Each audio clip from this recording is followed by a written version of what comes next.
The Battle of the Young Native Warrior against Old West Gunmen. The Whispers of Steel and Dust. Before we start, just a reminder, if you enjoy this kind of content, subscribe to the channel. Now, let's get to the video. The wind, a constant companion in the vast, unforgiving expanse of the American West, carried more than just the scent of sage and sun-baked earth. To Gray Eagle, a young warrior of the Lakota people, it now often carried the metallic tang of gunpowder and the distant, unsettling clang of picks against rock. He was barely 20 winters old, his frame lean and agile, his spirit as untamed as the wild mustangs that still roamed the sacred Black Hills. But the world he had inherited was shrinking, its ancient rhythms increasingly disrupted by the relentless march of the white man. His people, the Hunkpapa Lakota, once roamed freely, following the great buffalo herds, living in harmony with the land that was their mother and provider. Now, confined to ever smaller reservations, their hunters returned with less, their children coughed with diseases brought by the settlers, and their elders spoke of prophecies of sorrow and despair. Yet, Gray Eagle held on to the teachings of his ancestors, resilience, honor, and a deep reverence for the balance of life. He learned to track silently, to shoot his bow with deadly accuracy, and to move like a shadow across the plains, skills once vital for hunting and survival, now perhaps more crucial for defense. The source of the new, troubling sounds was the recently discovered gold strike in the hills that bordered their ancestral lands. A steady stream of prospectors, fortune seekers, and hardened men with pistols strapped to their hips had begun to arrive, carving crude trails through untouched wilderness, their eyes alight with the fever of greed. They were a motley crew, a mix of desperate dreamers and ruthless opportunists, but all shared a common disregard for the land and its original inhabitants. Among them, a name began to circulate like a venomous snake, Silas Snake Eyes Blackwood. He was a man whose reputation preceded him, a former mercenary and a known killer, infamous for his cold-blooded efficiency and the gang of equally hardened men who followed his every command. Blackwood didn't care for panning individual nuggets. He wanted to control the entire flow of gold, and that meant controlling the land, even if it meant spilling blood. His camp, a burning shantytown of tents and makeshift structures, was dangerously close to the last remaining hunting grounds vital for Gray Eagle's small band. Tensions had been simmering for weeks.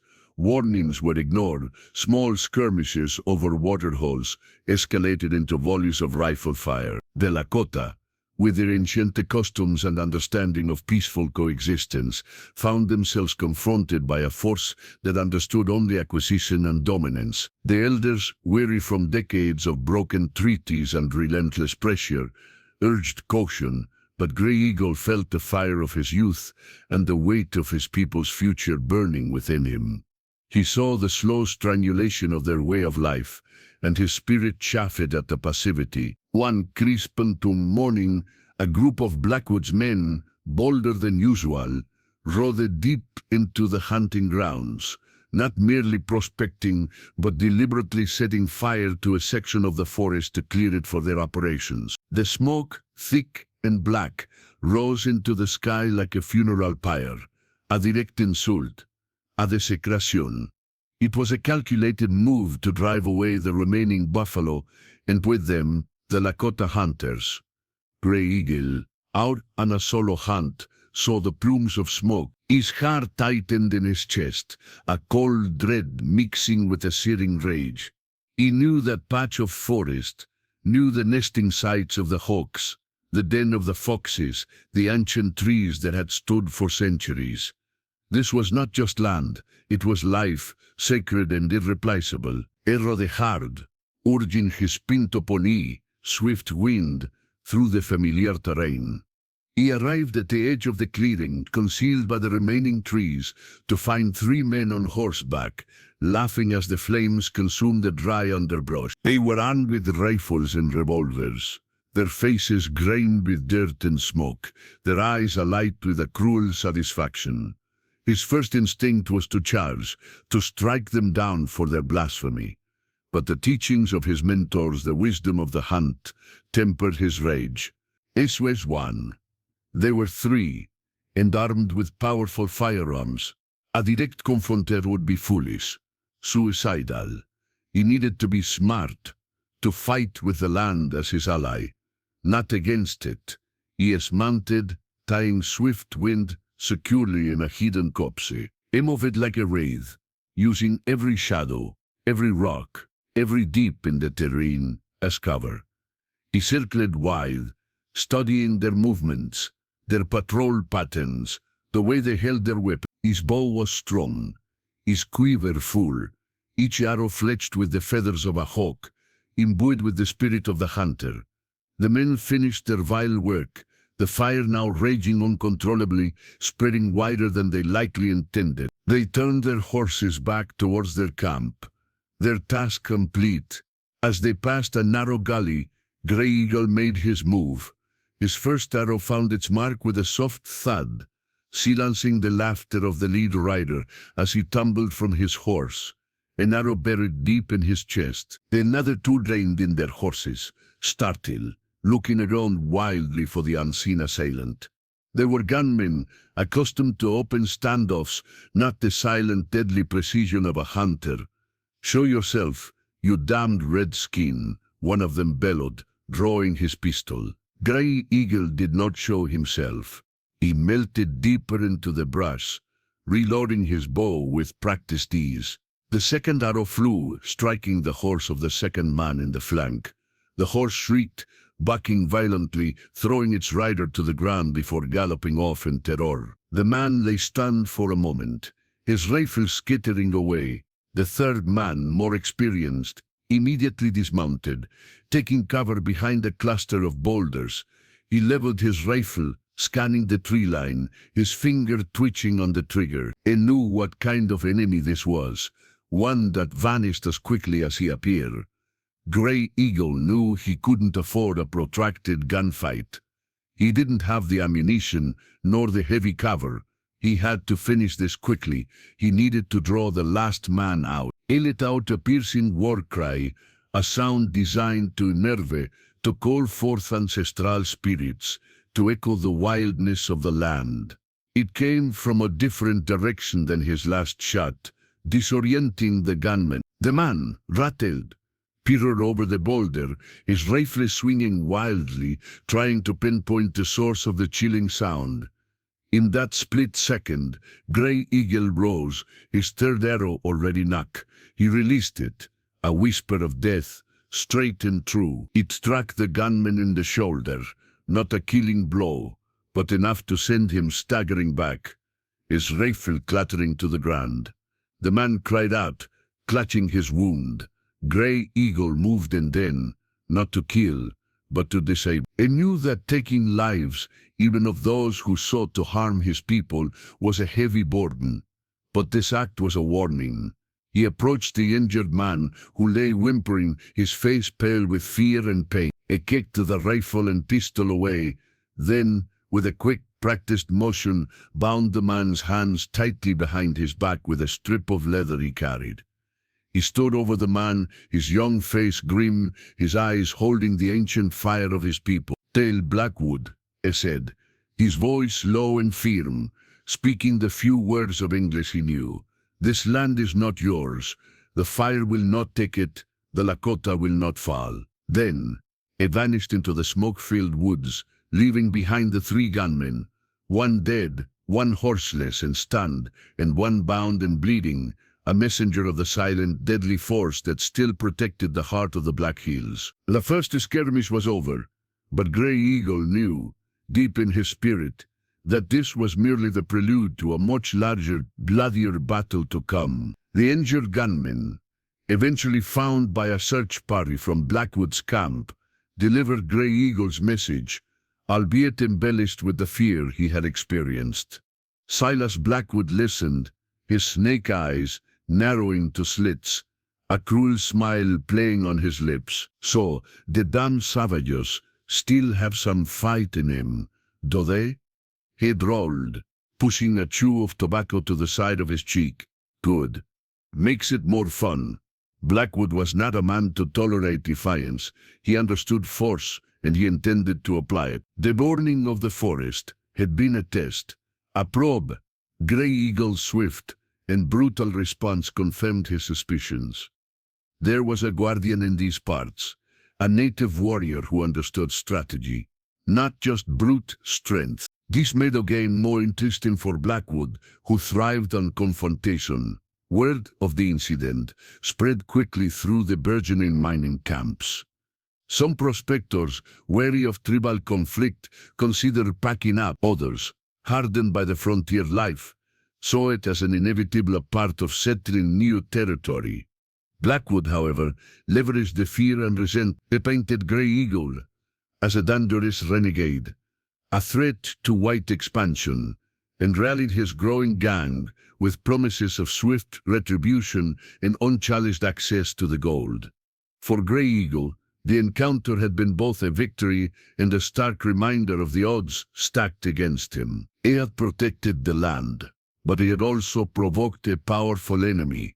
Returning to his people's temporary camp, hidden deep within a secluded canyon, he recounted the events to the elders.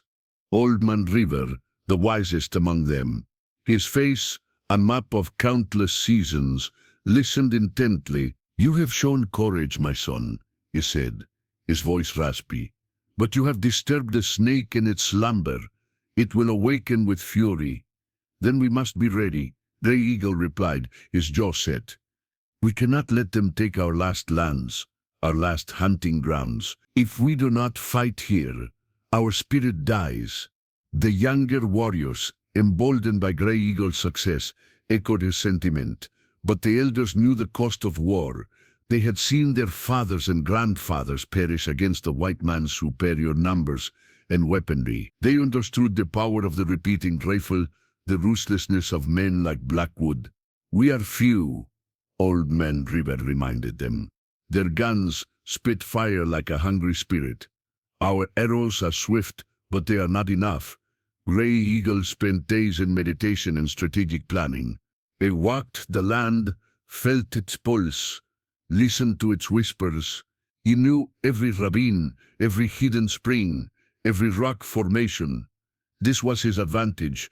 The white men relied on brute force and their noisy machines. He would rely on cunning, stealth, and the land itself. He began to teach the younger, less experienced warriors the art of silent movement, of setting simple traps for horses, of creating diversions that would sow confusion among their enemies. He knew he could not defeat Blackwood's entire force in a pitched battle. Their numbers were too great, their firepower too overwhelming.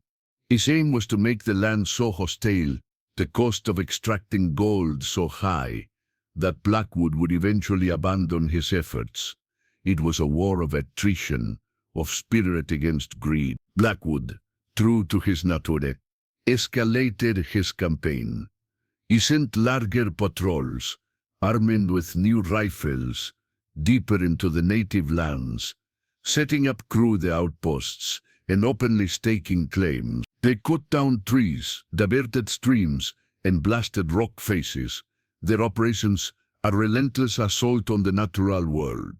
One patrol, particularly audacious, discovered a sacred burial site, desecrating it by digging for artifacts and gold. When news of this reached Grey Eagle, a cold, unwavering fury settled in his heart. This was not just about land or resources, it was an attack on their very identity, their ancestors.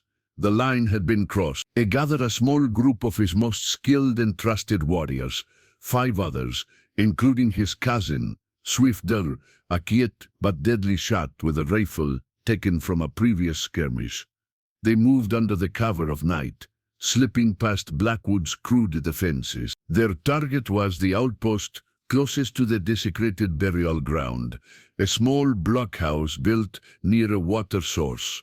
Their approach was textbook. Grey Eagle led them, moving like shadows, using the natural terrain as their ally. They scoured the blockhouse, observing the 2 sentries, the placement of the horses, the faint glow of a campfire inside. Swift Deer, using the captured rifle, took down one sentry with a single precise shot from a distance, the sound muffled by a cloth placed over the muzzle. Before the second sentry could react, Grey Eagle and another warrior, Running Wolf, were upon him, disarming and subduing him silently. They entered the blockhouse. Inside, 4 men were playing cards, their rifles stacked carelessly in a corner. The element of surprise was complete. Grey Eagle and his warriors moved with practiced efficiency. 2 men were quickly disarmed, their hands bound.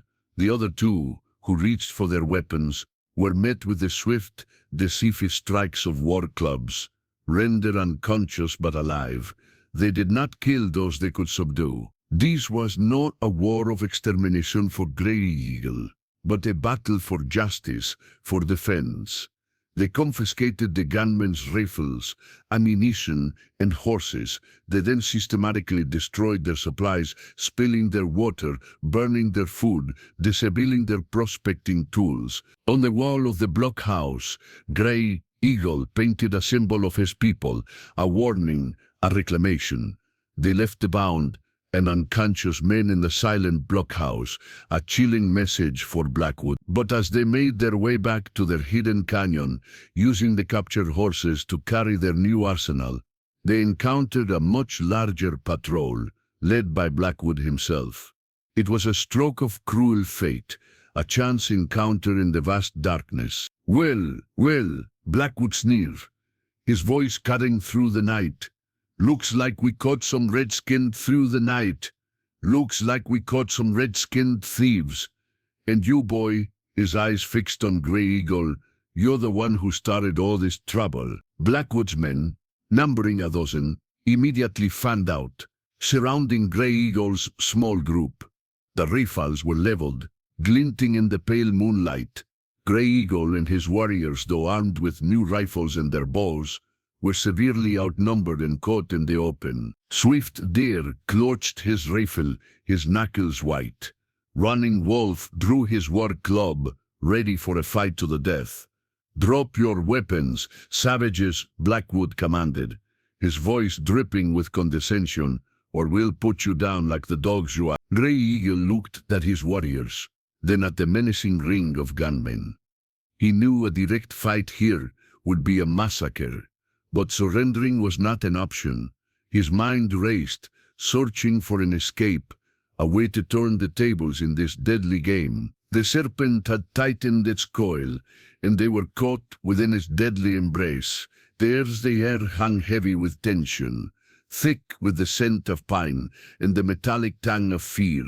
Silas Blackwood's grin was a wolf's baring teeth, confident in his numerical superiority. Grey Eagle, standing resolute amidst his small band, surveyed the grim faces of his warriors. Surrender was a betrayal of their ancestors, their land and themselves, but a direct confrontation meant certain annihilation. "We will not drop our weapons," Grey Eagle stated, his voice clear and unwavering, cutting through the silence. "This land is ours. You are trespassers." Blackwood barked a laugh. "Fancy words for a savage on his knees. You're surrounded, boy. Your choices are die here or die on the reservation. Either way, this land is ours." He gestured with his rifle. "One last chance.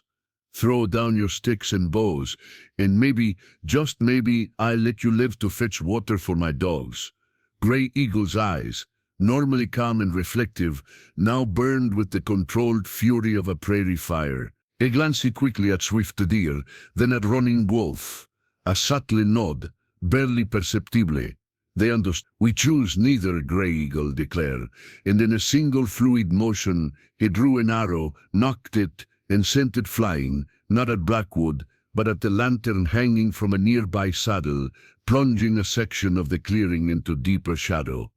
Chaos erupted. Blackwood's men, momentarily disoriented by the sudden darkness, barked orders and fired wildly. Grey Eagle and his warriors instantly scattered, melting into the shadows of the surrounding trees and rocky outcrops. This was their domain, their strength. to the canyon. Gray Eagle yelled in Lakota, his voice a beacon in the confusion. He knew their path back to the hidden camp lay through a treacherous, winding canyon, a place he knew intimately where a handful of defenders could hold off a much larger force. Blackwood's men, accustomed to open plains and clear shots, struggled in the sudden disarray. Their heavy boots stumbled on loose rock, their rifles snagged on thorny bushes. Gray Eagle, leading the retreat, fired arrows strategically, not for kills, but to sow confusion, hitting horses, striking limbs, forcing the gunmen to break formation. Swift Deer, his rifle barking, picked off the most aggressive pursuers, his aim honed by years of hunting. The chase was brutal. Blackwood, infuriated by their defiance, pressed his men hard, but Gray Eagle's intimate knowledge of the land was their greatest weapon. He led them through narrow passages, over crumbling ledges, and into deceptive dead ends that only he knew how to navigate around. They utilized the terrain to their advantage, ambushing small groups of pursuers, taking their weapons and leaving them disoriented and disarmed. As they neared the entrance to the canyon, a particularly narrow choke point, Gray Eagle paused. This was it, the place where the battle would truly begin. He instructed Swift Deer and Running Wolf to hold the entrance, using the rocks as natural fortresses, their captured rifles providing crucial cover fire. The other three warriors were tasked with creating diversions further up the canyon, leading Blackwood's main force into traps. Gray Eagle himself climbed a sheer rock face, finding a hidden perch high above the canyon entrance. From there, he could see the advancing gunmen, a dark, relentless tide. He had prepared for this. Days ago, he had loosened strategic boulders, knowing this moment might come. Blackwood, tired of the chase, finally arrived at the canyon entrance. His men were weary, some injured, all frustrated. Their corner, Blackwood roared, pointing into the dark maw of the canyon. "Chad, we'll root them out." As the first wave of gunmen poured into the narrow pass, Swift Deer and Running Wolf opened fire, their shots echoing off the canyon walls, felling two of Blackwood's men before they could even aim. The remaining gunmen hesitated, unnerved by the precise, unseen fire. "Hold your ground," Blackwood yelled, pushing his way to the front. He saw a flicker of movement high above. "Up there, get that redskin." But it was too late. Gray Eagle, from his vantage point, pushed the first of the massive boulder. It crashed down, tearing through the air with a terrifying roar, smashing into the canyon floor, blocking the path and sending fragments of rock flying like shrapnel. A few of Blackwood's men, caught unaware, were crushed beneath it. "It's trying to trap us," Blackwood screamed, his face contorted in a mixture of rage and dawning fear. Gray Eagle pushed another boulder, then another, creating a formidable barricade that split Blackwood's force, trapping some inside the canyon and leaving others outside. The battle became fragmented, a series of desperate skirmishes. Inside the canyon, the trapped gunmen found themselves caught between the rockfall and Gray Eagle's other warriors, who now unleashed a flurry of arrows from concealed positions, aided by the rifle fire of Swift Deer and Running Wolf. The terrain, so familiar to the Lakota, was a maze for the white men. They were picked off one by one, their loud gunshots betraying their positions, their fear turning into panic. Outside the canyon, Blackwood rallied his remaining men, trying to find another way in. But Gray Eagle's warriors, those tasked with diversions, lured them into quicksand bogs and hidden pits, places where the earth itself became a trap. The wind, which had once carried the whispers of steel, now carried the desperate cries of the gunmen. Silas Blackwood, a man who had never known fear, felt its icy grip as his forces dwindled. He was losing not just men, but control. He was fighting a ghost, a warrior who moved with the land, not against it. His eyes darted nervously, searching for Grey Eagle, but the young warrior remained unseen. His presence felt only in the silent, deadly effectiveness of his defense. Finally, with only a handful of men left, their ammunition running low, and the sun beginning to set, painting the canyon walls in hues of blood orange, Blackwood made the call. "Retreat! Pull back!" he bellowed, his voice hoarse, devoid of its usual arrogance. He led the desperate retreat, scrambling back through the wilderness they had once so casually desecrated. Grey Eagle watched from his high perch, his face grim but resolute. He did not pursue them. The message had been sent. The land had spoken. The next morning, the battered and demoralized remnants of Blackwood's gang were seen riding away from the Black Hills. Their dreams of gold shattered, their leader a broken man. Some prospectors packed up and left, deterred by the ferocity of the native resistance. Others, wiser now, sought to negotiate, to understand. Grey Eagle returned to his people's camp. He was weary, his body aching, but his spirit soared.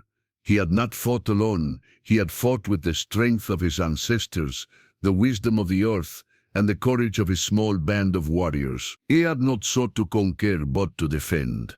And in that defense, he had reaffirmed his people's sacred connection to the land. The Lakota, though still facing an uncertain future, had won a crucial battle. The whispers of steel had been answered by the silent, powerful strike of the wind, guided by the young native warrior who had refused to let his people's spirit die.